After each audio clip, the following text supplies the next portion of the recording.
Inder izan zen, Ermutik etorri zen enpresa bat, eta gero garrantzitsuenetarikoa berri zen, ez da? Bai, 100 pikuko langilea gutxi, igual forja izango zen. Hemen enpresa asko zegoen, Eibarkoa, Mendigun Zarraua, Mega Meltxor Gabilondo, da gero, Abadiño partean hori GAC, hori 500 langile, eta hori handia zen. Baina berri zen, seguramente... Claro, berrizera etorri ziren enpresa asko, Eibarretik eta Ermutik etorri ziren.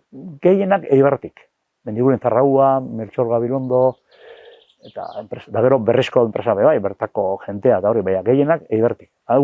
Turangaldean, Zaldibar, Berriz, Abadiño, danak Eibarretik etorri.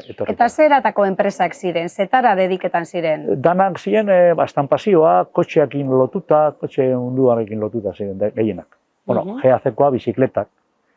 Bizikleta GAC, urte askotan izan zen munduan. Baina bizikletak egiten zuten, igual, enpresa honenetarekoa. Bai. Eta gero dana, jun izan dana... Baina, igual, ez dakit, txarto esaten ebiliko nahiz, baina 300-400 langile bai. Bertan da, Abadiño, berriz lotzen. Bai.